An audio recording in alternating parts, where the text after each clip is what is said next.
Hey everybody, Big E. Welcome to Big E's YouTube channel. So as you know, we had our bang on the LT-1, and we're still trying to figure out for sure what it could be. We think it's the timing chain, but we're not sure. So what we're going to do before we even pull the motor is we're going to do a cylinder leak down test. So I have the valve cover off. We're going to start on cylinder 1. So basically, tools you're going to need is obviously a leak down tester. You can get that from Summit Racing. Basically, your next tool you're going to need, the only reason is a compression test tool set. And the only is because we're going to be using these quick connects to use the leak down tester gauge. So, first thing we want to do, we have the valve cover off. So to make sure, because you want to see if it is tight, as far as airtight. So what you're going to do is you're going to back off your rocker arm nuts all the way. You're going to want to back them off both on intake and exhaust. So we're going to go ahead, we're going to back them off so that there's no way the valve can be held open. You want the spring. Your valve spring at this point is holding the valve completely closed, which is what you want. You want your yep. So make sure those are loose, so that way your exhaust and your intake are now closed. Now the next thing you're going to want to do is you're going to want to remove your spark plug. So go ahead. I like to go one wire at a time instead of pulling a bunch of wires off. You could run into a problem with your firing order. So I'm going to go ahead. We're going to remove cylinder number 1.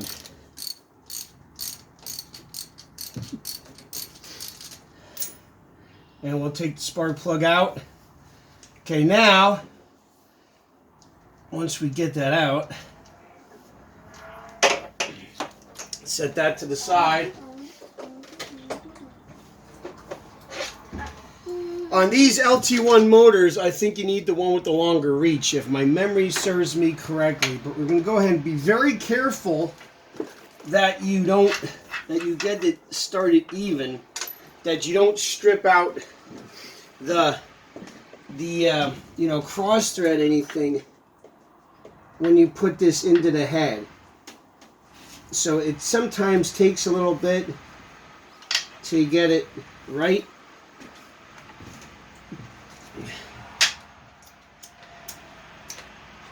And if it doesn't feel right, just back it out. But we're going to try tightening that.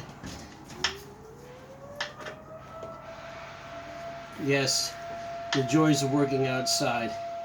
Okay, so we're having, with these angle plugs, they can be a bit of a bear.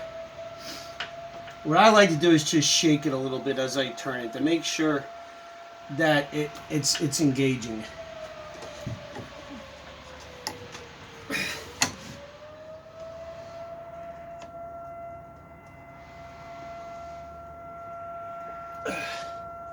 I think we got it now. I feel it turning and it's getting in there.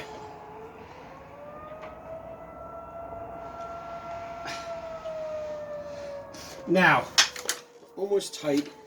It's the only thing with this. It takes forever. You want that thing airtight.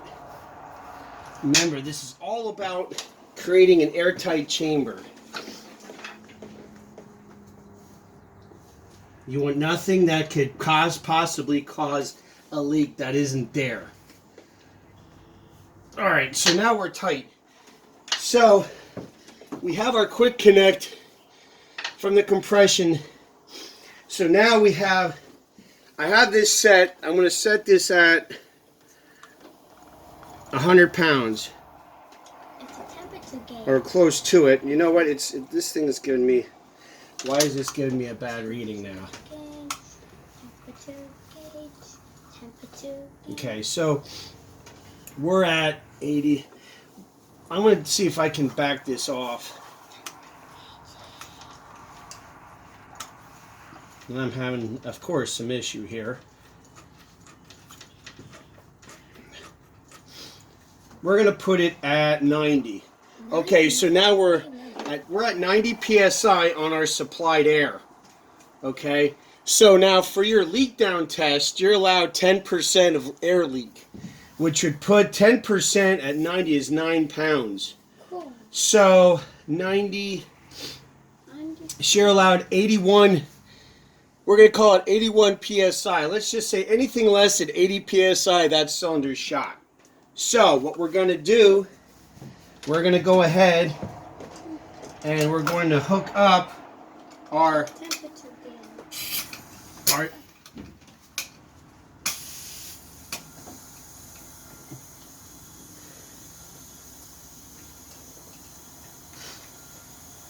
so you obviously can hear that.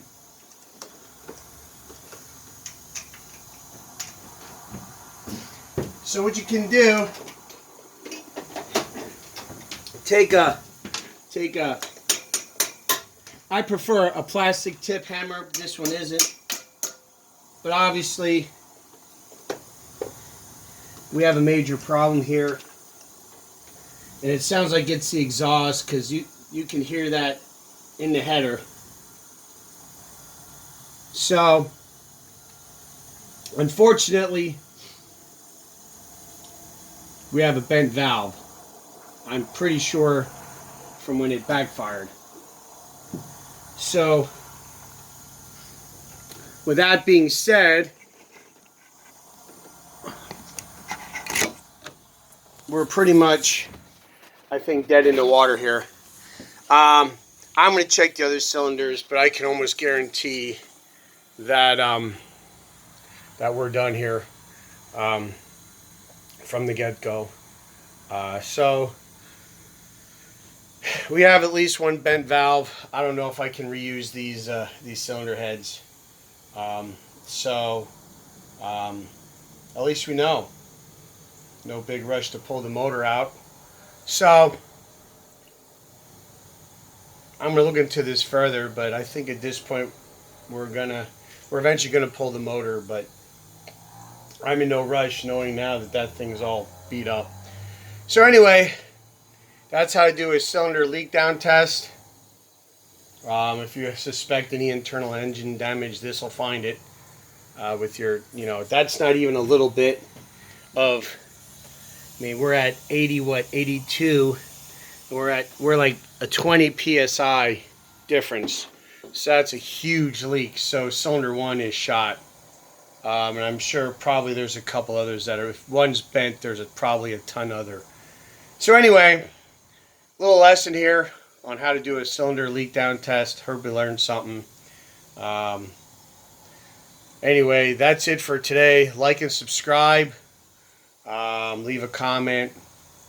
We're going to see if we get out this year. We probably won't be racing the turd anytime soon. We might take Shop Truck out for a couple laps down the track, but I think for now we'll have to see what we're going to do with this motor. All right, watch out for each other. Take care of each other. We'll see you next time right here on Big E's.